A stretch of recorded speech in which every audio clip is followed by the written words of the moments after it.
স্বাগত বিশ্বযোগে, সাথে আছি চৈতি সরোয়ার। ফিলিস্তিনি ভূখণ্ডে 1967 সালের ইসরায়েলি দখলদারিত্ব অবসানের আহ্বান জানিয়ে জাতিসংঘ সাধারণ পরিষদে একটি প্রস্তাব পাশ হয়েছে। মঙ্গলবার সাধারণ পরিষদে প্রস্তাবটি পাশ হয়। যৌথভাবে খসড়া প্রস্তাবটি উত্থাপন করে জিবুতি, জর্ডান, মৌরিতানিয়া, কাতার, সেনেগাল ও ফিলিস্তিন। ভোটাভুটিতে প্রস্তাবের পক্ষে 151টি ভোট পড়ে, বিপক্ষে পড়ে মাত্র 11টি ভোট এবং 11টি দেশ ভোটদানে বিরত ছিল। প্রস্তাবে ফিলিস্তিনের প্রশ্নে জাতিসংঘের দায়িত্বের কথা পুনর্ব্যক্ত করা হয়েছে। সেই সাথে 1967 সালের ইসরায়েলি দখলদারিত্বের অবসান এবং দ্বিরাষ্ট্রীয় সমাধানকে সমর্থন করার আহ্বান জানানো হয়েছে। এছাড়া ইসরায়েলকে বসতি স্থাপন কার্যক্রম বন্ধ করে আন্তর্জাতিক আইন মেনে চলার দাবি জানানো হয়। এ বিষয়ে আলোচনার জন্য আমাদের সাথে এই মুহূর্তে যুক্ত হচ্ছেন আন্তর্জাতিক সম্পর্ক বিশ্লেষক সিরাজুল ইসলাম। জনাব সিরাজুল ইসলাম, আপনাকে স্বাগত জানাচ্ছি আমাদের বিশ্বযোগে। শুরুতেই যে প্রশ্নটি জানতে চাচ্ছি, গাজায় ইসরায়েলি দখলদারিত্ব বন্ধ করতে জাতিসংঘ সাধারণ পরিষদে যে বিলটি পাশ হয়েছে তার গুরুত্ব আসলে কতটুকু দেখছেন এবং এর কি প্রভাব পড়তে পারে বলে মনে করেন? আপনাকে ধন্যবাদ 71 টেলিভিশনের সমস্ত দর্শক শ্রোতাকে। আপনি খুব চমৎকার একটা প্রশ্ন করেছেন যে জাতিসংঘ সাধারণ পরিষদে 151 ভোটে একটি প্রস্তাব পাশ হয়েছে, যে প্রস্তাবে বলা হয়েছে যে 1967 সালের সীমা রেখা মেনে, সীমানা লাইন মেনে ইসরায়েলকে সমস্ত দখলদারিত্ব প্রত্যাহার করতে হবে। তাতে পূর্ব জেরুজালেম মুক্ত হবে এবং ফিলিস্তিনে শান্তি প্রতিষ্ঠা হবে, এমন আশাবাদ ব্যক্ত করা হয়েছে। দুঃখজনক হচ্ছে, আপনি দেখবেন যে যেখানে শান্তি প্রতিষ্ঠার কথা বলা হয়েছে সেই জায়গায়ও 11টি দেশ বিরোধিতা করেছে এবং তার ভিতরে ইসরায়েল এবং আমেরিকা আছে। আবার 11টি দেশ এই ব্যাপারে ভোটদানে আপনার বিরত ছিল। তো যে 11টি দেশ এই যুদ্ধ শান্তি প্রতিষ্ঠার ব্যাপারে বিরোধিতা করেছে, এই প্রস্তাবে বিরোধিতা করেছে, তার মানে কি তারা এখানে শান্তি চায় না। 151টি দেশ শান্তি চাইছে, কিন্তু আমেরিকা, ইসরায়েল সহ আরো বেশ কিছু দেশ যারা প্রভাবশালী হয়তোবা তারা এই শান্তি চায় না। তার মানে কি এই শান্তি প্রতিষ্ঠার সম্ভাবনা মূলত সেখানে কমে গেল তখন। আবার যারা বিরত ছিল তারা কি ভেবে বিরত রয়েছে সেটাও কিন্তু একটা ভাববার বিষয়, পর্যালোচনার বিষয়। তো আপনার মূল প্রশ্ন সম্পর্কে যে কথা আমি বলবো সেটি হচ্ছে যে এই প্রস্তাব জাতিসংঘ সাধারণ পরিষদে পাশ হলেও এই প্রস্তাব কিন্তু সংশ্লিষ্ট পক্ষ অর্থাৎ ইসরায়েল মানতে বাধ্য নয়। যেহেতু ইসরায়েল এই প্রস্তাব মানতে বাধ্য নয়, সেক্ষেত্রে এই শান্তি প্রস্তাব বা জাতিসংঘের যে প্রস্তাবটা পাশ হলো সেই প্রস্তাব কার্যকর করা কিন্তু জাতিসংঘ সাধারণ পরিষদের দায়িত্ব না, করবেও না। জাস্ট একটা প্রস্তাব নিয়েছে, পাশ হয়েছে, এতটুকুই। কিন্তু এর একটা রাজনৈতিক এবং কূটনৈতিক প্রভাব আছে, এই যে যখন ফিলিস্তিনে শান্তি প্রতিষ্ঠার প্রচেষ্টা চালানো হয় এবং বিশ্বের বেশিরভাগ দেশ, 151টি দেশ তাতে সমর্থন দেয়, তার মানে বিশ্বের বেশিরভাগ মানুষ ফিলিস্তিনে শান্তি প্রতিষ্ঠা দেখতে চায়, শান্তি চায়। তারা চায় ফিলিস্তিনের সাধারণ মানুষ সুন্দরভাবে আর 10টা-5টা দেশের মতো, আর 10টা-5টা দেশের মানুষ যেভাবে শান্তিতে বসবাস করে, ফিলিস্তিনের সাধারণ মানুষও সেভাবে শান্তিতে বসবাস করুক। এই প্রত্যাশার কথা মূলত এই প্রস্তাব পাশের ভেতর দিয়ে ফুটে উঠেছে। কিন্তু দুঃখজনক হচ্ছে, আমি আবারও বলছি, যে বিশ্বের প্রভাবশালী দেশ আমেরিকা সহ আরো কিছু দেশ এই প্রস্তাব বাস্তবায়ন করতে দেবে না এবং তার বিরোধিতা করেছে। আর যেহেতু সাধারণ পরিষদের প্রস্তাব পাশ হয়েছে, সেই কারণে এই প্রস্তাব মানতে বাধ্য নয় ইসরায়েল। ফলে এই প্রস্তাবের একেবারে বাস্তব কোনো প্রভাব থাকবে না বা এর কোনো সরাসরি ফলাফল আমরা দেখতে পারবো না। কিন্তু আমি আগেই বলেছি যে রাজনৈতিক এবং কূটনৈতিক একটা প্রভাব আছে, যেটা ইতিবাচক। সেই রাজনৈতিক এবং কূটনৈতিক প্রভাবটা আসলে কিরকম হতে পারে, এবং একই সাথে যদি জানতে চাই জাতিসংঘ তাহলে কি করতে পারে, ইসরায়েলকে কিভাবে এই আন্তর্জাতিক সম্প্রদায়ের যে সিদ্ধান্ত সেটি মানতে বাধ্য করতে পারে? খুবই সুন্দর প্রশ্ন, একেবারেই লিগ্যাল কোশ্চেন আপনার পক্ষ থেকে যেটা তোলা হয়েছে, ধন্যবাদ আপনাকে। এখানে রাজনৈতিক যে প্রভাব বা কূটনৈতিক যে প্রভাব পড়তে পারে সেটা হচ্ছে যে যেহেতু বিশ্বের বেশিরভাগ দেশ এই প্রস্তাবের পক্ষে ভোট দিয়েছে, সেক্ষেত্রে প্রস্তাব যারা উত্থাপন করেছে এই উত্থাপক দেশগুলো আবার কূটনীতির মাধ্যমে অন্যান্য যারা বিরোধিতা করছে বা তাদের পক্ষে সেই সমস্ত বিরোধিতাকারী দেশগুলোকে পক্ষে আনার জন্য কাজ করতে পারে, এবং যারা বিরোধিতা করেছে তাদের সামনে একটা এই কথা পরিষ্কার হয় যে যেহেতু বিশ্বের বেশিরভাগ দেশ ফিলিস্তিনের শান্তি চাই এবং এই প্রস্তাব অনুসারে সেখানে সমস্যার সমাধান চাই, 1967 সালে সীমানা অনুযায়ী ফিলিস্তিনের শান্তি প্রতিষ্ঠা করতে দেখতে চাই, সেক্ষেত্রে তারা কিন্তু নৈতিকভাবে পরাজিত হয়েছে, তারা নৈতিকভাবে দুর্বল।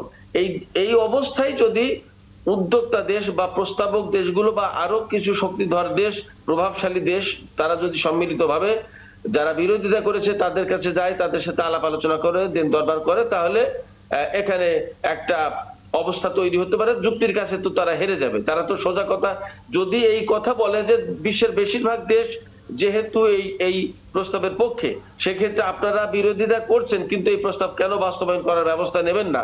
আপনারা যদি গণতন্ত্রের কথা বলেন, মানবাধিকারের কথা বলেন, কূটনীতির কথা বলেন, তাহলে কিন্তু এই যুক্তির কাছে তারা হেরে যাবে। ফলে এই প্রস্তাবের অবশ্যই একটা রাজনৈতিক এবং কূটনৈতিক প্রভাব আছে। আর আপনি যে কথা বললেন যে কি করলে তাহলে ইসরায়েল যুদ্ধবিরতি চুক্তি বা শান্তি প্রতিষ্ঠার বা এই প্রস্তাব মানতে বাধ্য হয়, সেটা হচ্ছে যে জাতিসংঘ নিরাপত্তা পরিষদের যে প্রস্তাব পাশ হবে সেই প্রস্তাব মানতে বাধ্য ইসরায়েল। এখন সেখানে মূল সমস্যাটা হচ্ছে আমেরিকা যদি যেহেতু এখানে এই প্রস্তাবের বিরোধিতা করেছে, এর বিরুদ্ধে ভোট দিয়েছে, সেক্ষেত্রে যখন জাতিসংঘ নিরাপত্তা পরিষদে এই প্রস্তাব উত্থাপন করা হবে ভিন্ন আঙ্গিকে, তখন কিন্তু আমেরিকা তাতে ভেটো দেবে। যেহেতু বিরোধিতা করেছে, ভেটো দিলেই এই প্রস্তাব কিন্তু মিসফায়ার হয়ে যাবে, বানচাল হয়ে যাবে, তখন কিন্তু এটা আর করা যাবে না। তবে আমি আবারও বলছি, নিরাপত্তা পরিষদে যদি এই প্রস্তাব পাশ করা যায়, আমেরিকাকে যুক্তিতর্কের ভেতর দিয়ে বাধ্য করা যায়, আমেরিকাকে ধরে পড়ে এই প্রস্তাবের পক্ষে আনা যায় বা এই রকম প্রস্তাবের পক্ষে আনা যায়, তাহলে ইসরায়েল মানতে বাধ্য। এবং আমি সবসময় বলি যে ইসরায়েল তো আসলে প্রকৃতপক্ষে কোনো সেপারেট কোনো কান্ট্রি না। আমরা কাগজে কলমে দেখি একটা আলাদা রাষ্ট্র, কিন্তু ওটা তো আমেরিকার একটা ঘাঁটি। সেক্ষেত্রে আমেরিকার স্বার্থ আমেরিকা দেখবে, ইসরায়েল না। যদি আমেরিকার মাধ্যমেও যদি এই প্রস্তাব পাশ করে তাহলেও মানতে চাইবে না ইসরায়েল। যতক্ষণ পর্যন্ত আমেরিকা সেখানে উদ্যোগ না নেবে যে এই প্রস্তাব মানতে হবে, এই প্রস্তাব বাস্তবায়ন হবে, ততক্ষণ পর্যন্ত কিন্তু ইসরায়েল মানবে না। সেক্ষেত্রে সবার আগে ঠিক হতে হবে আমেরিকা সমস্ত সবকিছুর পেছনে কলকাঠি নাড়ে, আমেরিকাই সমস্ত শক্তির মূল উৎস। জি, জনাব সিরাজুল ইসলাম, আপনাকে অসংখ্য ধন্যবাদ আমাদের সাথে আজকে বিশ্বযোগে যুক্ত হওয়ার জন্য। আমাদের সাথে আন্তর্জাতিক সম্পর্ক বিশ্লেষক সিরাজুল ইসলাম যুক্ত ছিলেন এতক্ষণ। গাজা ও মিশরের মধ্যবর্তী গুরুত্বপূর্ণ রাফা সীমান্ত ক্রসিং আগামী কয়েকদিনের মধ্যে খুলে দেওয়া হবে বলে জানিয়েছে ইসরায়েল। এতে ফিলিস্তিনিরা সুযোগ পাবেন মিশরে যাওয়ার। ব্রিটিশ সংবাদ মাধ্যম বিবিসি ওই খবর জানিয়েছে। ইসরায়েলের সামরিক সংস্থা কোগার জানায়, গোয়েন্দা অনুমোদনের পর মিশরের সাথে সমন্বয় করে এবং ইউরোপীয় ইউনিয়নের তত্ত্বাবধানে ক্রসিং দিয়ে যাতায়াতের ব্যবস্থা করা হবে। তবে মিশর জানিয়েছে, রাফা ক্রসিং পুনরায় খোলার বিষয়ে তারা ইসরায়েলের সাথে কোনো সমন্বয় করছে না। দেশটির রাষ্ট্রীয় তথ্য সেবা জানায়, ক্রসিং খোলার কোনো সমঝোতা হলে তা দুই দিকেই চালু হবে এবং তা যুক্তরাষ্ট্রের প্রেসিডেন্ট ডোনাল্ড ট্রাম্পের পরিকল্পনা অনুযায়ী হবে। 2024 সালের মে মাসে ইসরায়েলি বাহিনী ফিলিস্তিনি অংশের নিয়ন্ত্রণ নেওয়ার পর থেকেই রাফা ক্রসিং প্রায় বন্ধ ছিল। এর আগে এই ক্রসিং দিয়ে যুদ্ধের সময় সীমিত সংখ্যক ফিলিস্তিনি বাইরে যাওয়ার সুযোগ পেয়েছিলেন এবং মানবিক সহায়তা প্রবেশ করত। ইসরায়েলের সাথে সব ধরনের কার্যক্রম স্থগিত করেছে গিনেস ওয়ার্ল্ড রেকর্ডস। এছাড়া দেশটির নতুন কোনো আবেদনও গ্রহণ করছে না গিনেস কর্তৃপক্ষ। বুধবার স্থানীয় গণমাধ্যম চ্যানেল 12 এ তথ্য জানায়। চ্যানেলটির প্রতিবেদনে বলা হয়, গিফট অফ লাইফ নামের একটি স্বেচ্ছাসেবী সংগঠন যারা কিডনি দানকে উৎসাহিত করে, তারা গিনেসের কাছে 2000 ইসরায়েলি দাতার একটি মাইল ফলক নথিভুক্ত করার আবেদন জানায়। এই দাতারা অঙ্গদানের মাধ্যমে মানুষের জীবন বাঁচিয়েছেন, কিন্তু সে আবেদন গ্রহণ করেনি গিনেস ওয়ার্ল্ড রেকর্ডস কর্তৃপক্ষ। গিনেসের পক্ষ থেকে তাদের বলা হয়, ইসরায়েল থেকে আসা রেকর্ড আবেদনের প্রক্রিয়া করছে না তারা। সংগঠনটি প্রদান এই সাফল্যকে স্বীকৃতি দিতে গিনেসের অস্বীকৃতিকে অগ্রহণযোগ্য বলে মন্তব্য করেন। তবে গিনেস ওয়ার্ল্ড রেকর্ডস এ দাবির বিষয়ে কোনো মন্তব্য করেন। ভারতের মধ্যাঞ্চলীয় ছত্তিশগড় রাজ্যে নিরাপত্তা বাহিনীর সদস্যদের সাথে দেশটির মাওবাদী বিদ্রোহীদের তুমুল সংঘর্ষে পুলিশের 3 কর্মকর্তা সহ 12 মাওবাদী বিদ্রোহী নিহত হয়েছে। বুধবার ছত্তিশগড়ের বিজাপুর দান্তেওয়াড়া জেলা সীমান্তের গভীর বনাঞ্চলে মাওবাদী বিদ্রোহীদের সাথে আইনশৃঙ্খলা বাহিনীর সংঘর্ষের এই ঘটনা ঘটে। ফরাসি বার্তা সংস্থা এএফপি প্রতিবেদনে বলা হয়েছে, ছত্তিশগড়ে মাওবাদী গেরিলাদের দমনে দেশটির নিরাপত্তা বাহিনীর বড় ধরনের অভিযানের মাঝে সংঘর্ষে পুলিশের ৩ কর্মকর্তা সহ ১৫ জন নিহত হয়েছে। বুধবার গোয়েন্দা তথ্যের ভিত্তিতে ছত্তিশগড়ের দুর্গম বনাঞ্চলে নিরাপত্তা বাহিনী ওই অভিযান পরিচালনা করে বলে জানিয়েছে পুলিশ। আগামী বছরের মার্চের মধ্যে মাওবাদী বিদ্রোহ পুরোপুরি নির্মূল করার প্রতিশ্রুতি দিয়ে সর্বাত্মক অভিযান শুরু করেছে নয়াদিল্লি। রাশিয়ার প্রেসিডেন্ট ভ্লাদিমির পুতিনের ভারত সফরকে কেন্দ্র করে ৫ স্তরের নিরাপত্তা বলয় গড়ে তুলেছে দেশটির নিরাপত্তা বাহিনী। পুতিনের জন্য নেওয়া এই নিরাপত্তা ব্যবস্থায় রাশিয়ার প্রেসিডেন্সিয়াল সিকিউরিটি সার্ভিসের উচ্চ প্রশিক্ষিত কর্মী, ভারতের ন্যাশনাল সিকিউরিটি গার্ডের শীর্ষ কমান্ডো, স্নাইপার, ড্রোন, জ্যামার এবং এআই পর্যবেক্ষণ ব্যবস্থা রয়েছে। বুধবার ভারতীয় সংবাদ মাধ্যম এনডিটিভির প্রতিবেদনে বলা হয়, ভারতের প্রধানমন্ত্রী নরেন্দ্র মোদীর আমন্ত্রণে ভারত রাশিয়া বার্ষিক সম্মেলনে যোগ দিতে আজ সন্ধ্যায় দিল্লিতে পৌঁছাবেন পুতিন। এরপর রাতে ভারতের প্রধানমন্ত্রী মোদীর সাথে এক নৈশভোজে অংশ নেবেন তিনি। পরের দিন রাষ্ট্রপতি ভবনে তাকে আনুষ্ঠানিকভাবে স্বাগত জানানো হবে। শুক্রবার রাজঘাটে মহাত্মা গান্ধীর স্মৃতিসৌধে শ্রদ্ধা জানাবেন রুশ প্রেসিডেন্ট। এরপর হায়দ্রাবাদ হাউসে সম্মেলনে যোগ দিবেন তিনি এবং ভারত মণ্ডপে এক অনুষ্ঠানে অংশ নেবেন তিনি। রাষ্ট্রপতি দ্রৌপদী মুর্মুর ভোজ সভাতেও অতিথি থাকবেন। ভেনেজুয়েলায় শিগগিরই স্থল অভিযানের ঘোষণা দিয়েছেন মার্কিন প্রেসিডেন্ট ডোনাল্ড ট্রাম্প। কেবল সমুদ্রপথ নয়, যেখানেই মাদক সন্ত্রাসীরা থাকবে সেখানেই লক্ষ্যভেদ হবে বলে হুঁশিয়ারি দিয়েছেন তিনি। মাদক বিরোধী অভিযানের আড়ালে ভেনেজুয়েলার সাথে উত্তেজনা তীব্র হচ্ছে যুক্তরাষ্ট্রের। মার্কিন নৌবাহিনীর অভিযানে ভেনেজুয়েলার সন্দেহভাজন মাদকবাহী নৌকা টার্গেট করে দ্বিতীয় দফা ডাবল ট্যাপ হামলার অভিযোগ তীব্র বিতর্কের সৃষ্টি করেছে।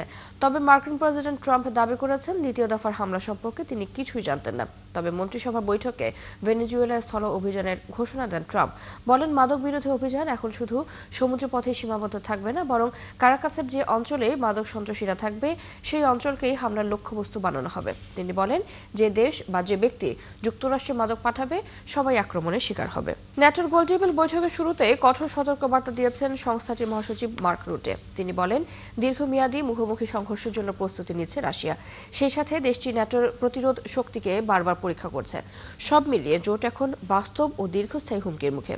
রুটে আরও জানান, রাশিয়া যুদ্ধবিমান ও ড্রোন পাঠিয়ে বিভিন্ন দেশের আকাশসীমা লঙ্ঘন করেছে, নাশকতা চালিয়েছে এবং গুপ্তচর জাহাজ পাঠিয়েছে ন্যাটোর জলসীমায়। এই আচরণকে তিনি অবিবেচনাপ্রসূত এবং বিপজ্জনক বলে আখ্যা দেন। তার ভাষায়, রাশিয়া এখন চীন, উত্তর কোরিয়া ও ইরানের সাথে ঘনিষ্ঠভাবে কাজ করছে, যার উদ্দেশ্য পশ্চিমা সমাজগুলোতে অস্থিতিশীলতা তৈরি করা এবং বৈশ্বিক নিয়মকানুন ভেঙে ফেলা। রুটে বলেন, এসবই ইঙ্গিত দেয় যে মস্কো দীর্ঘমেয়াদী সংঘাতের প্রস্তুতি নিচ্ছে।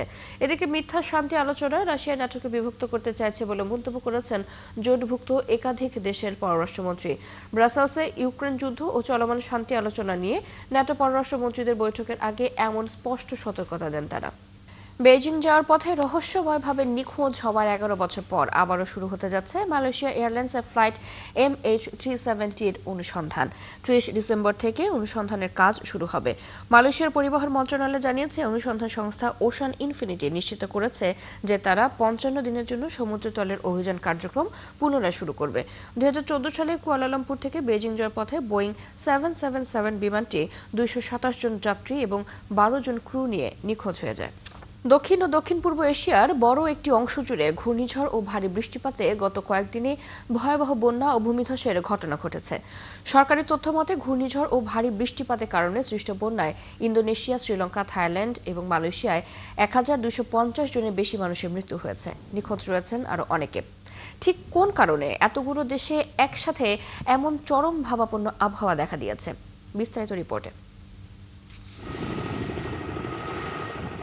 ভারী বৃষ্টিপাত, বন্যা, ভূমিধসে বিপর্যস্ত দক্ষিণ ও দক্ষিণ পূর্ব এশিয়ার বেশ কয়েকটি দেশ। শ্রীলঙ্কা, থাইল্যান্ড ও ইন্দোনেশিয়ার সুমাত্রায় উদ্ধার তৎপরতায় কয়েক সপ্তাহ লেগে যেতে পারে বলে ধারণা করা হচ্ছে। শ্রীলঙ্কায় বন্যা ও ভূমিধসে বাস্তুচ্যুত হয়েছেন কয়েক লাখ মানুষ। বন্যায় সবচেয়ে বেশি ক্ষতিগ্রস্ত হয়েছে ইন্দোনেশিয়ার বিভিন্ন অঞ্চল। কী কারণে এতগুলো দেশে একসাথে এমন পরিস্থিতি দেখা দিয়েছে তার উত্তর খুঁজতে শুরু করেছেন পরিবেশবিদরা। এনভায়রনমেন্টাল জিওগ্রাফির অধ্যাপকরা বলছেন, এসবের জন্য মূলত জলবায়ু পরিবর্তনই দায়ী, যার সাথে যুক্ত হয়েছে লা নিনা আবহাওয়া চক্র। এই চক্রে প্রশান্ত মহাসাগরের পূর্বাংশ স্বাভাবিকের চেয়ে ঠান্ডা আর পশ্চিমাংশ উষ্ণ থাকে। এর ফলে বাতাস শক্তিশালী হয়ে এশিয়ার দিকে আরও বেশি উষ্ণ পানি ও আর্দ্রতা ঠেলে দেয়। বিশেষজ্ঞরা বলছেন, অতীতের তুলনায় এসব দুর্যোগ এখন বেশি ঘন ঘন এবং অপ্রত্যাশিতভাবে ঘটছে। এতে একদিকে যেমন প্রাণহানি বাড়ছে, অন্যদিকে কৃষি, বাসস্থান, অবকাঠামো এবং দেশের সামগ্রিক অর্থনীতিও বড় ধরনের ঝুঁকির মুখে পড়ছে। তাই শুধু তাৎক্ষণিক ক্ষতি কমানো নয়, দীর্ঘমেয়াদে জলবায়ু পরিবর্তনের প্রভাব মোকাবিলায় জাতীয় ও আন্তর্জাতিক পর্যায়ে সমন্বিত পদক্ষেপ এখন সময়ের দাবি। বিজ্ঞানীরা মনে করেন, শিল্প বিপ্লব শুরুর আগে বিশ্বের যে তাপমাত্রা ছিল তার থেকে বৃদ্ধির মাত্রা ১.৫ ডিগ্রি সেলসিয়াসের মধ্যে রাখা গেলে বড় ধরনের বিপদ এড়ানো যাবে। তা না পারলে এমনকি চলতি শতকের শেষে গিয়ে বিশ্বের তাপমাত্রা ৩ ডিগ্রি সেলসিয়াস বেড়ে যাবে এবং তা হলে এর প্রভাব হবে বিশ্বের এক এক জায়গায় এক এক রকম। চৈতি সরোয়ার, ৭১। এই ছিল এখনকার আয়োজনে। বিশ্বের আর নতুন কিছু খবর এবং বিশ্লেষণ নিয়ে দুপুর ডেটে আবার হাজির হবে বিশ্বযোগ। চোখ রাখুন ৭১-এর ফেসবুক পেজে, সাবস্ক্রাইব করুন ৭১-এর ইউটিউব চ্যানেল। ৭১-এর সাথে থাকুন।